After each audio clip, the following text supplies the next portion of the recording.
The first call came at 2:17 in the morning. I was awake, lying on my back, staring at the water stain on the ceiling that looked like a face melting into the plaster. The motel room smelled damp, like old carpet and rusted pipes. Outside, the desert wind dragged something loose across the parking lot, scraping metal against concrete again and again. My phone vibrated on the nightstand. The sound felt too loud in the quiet room. I turned my head and looked at the screen. Unknown, room 613. For a moment, I thought it was a joke. Maybe the front desk. Maybe a wrong extension. But hotels didn't call guests after midnight, and they definitely didn't label calls with room numbers. I let it ring. The vibration stopped. The silence afterward felt heavier than before, like the room was holding its breath. I didn't sleep after that. My name is Daniel Carter. At least that's what my license says.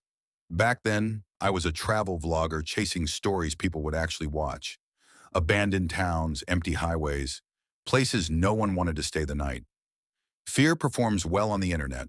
That's how I ended up in Raven Creek, Nevada, a town so quiet it felt unfinished. One diner, one gas station, and a motel that looked like it had been built to be forgotten. Blackwood Motel. The sign outside flickered even though there was no wind strong enough to move it. Some of the letters were dead, so at night it read like a warning instead of a name. I checked in just before sunset. The man at the front desk didn't smile. He didn't even look surprised to see me. He just slid the register toward himself and asked for my ID. "What room?" I asked casually. He hesitated. "Any room but one," he said. "Which one?" His fingers tightened on the counter. 613. I asked for it anyway. He stared at me for a long time, like he was trying to memorize my face. Then he handed me the key without another word. Room 613 was at the end of the second-floor hallway. The walk there felt longer than it should have been.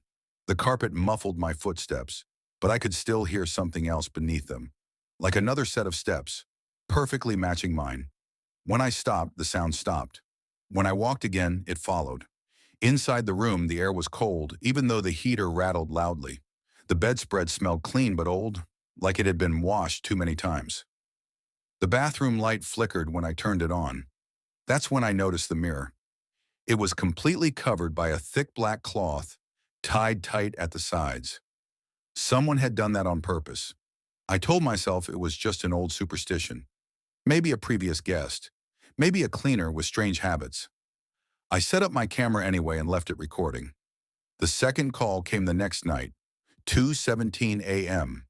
This time my phone and the landline rang together. The sound tore through the room. I picked up the landline without thinking. At first there was nothing.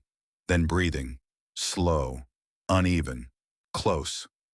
A woman's voice whispered, barely louder than the sound of air moving through teeth. "Don't answer the other phone." Before I could speak, the line went dead. My mobile stopped ringing at the exact same moment. I sat on the edge of the bed for a long time, staring at the black cloth on the mirror. I didn't touch it.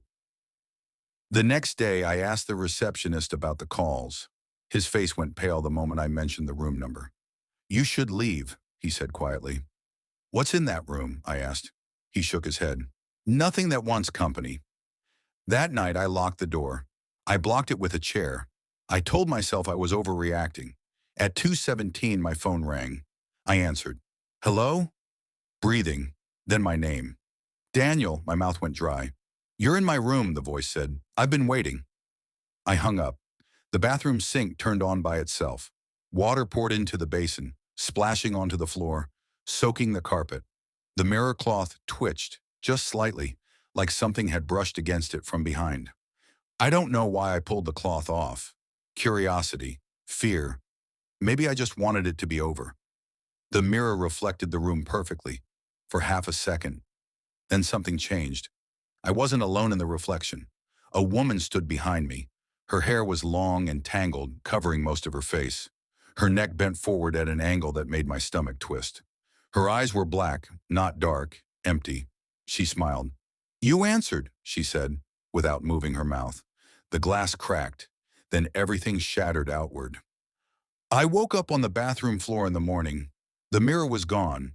Not broken, not cracked. Gone. The wall behind it was smooth, like there had never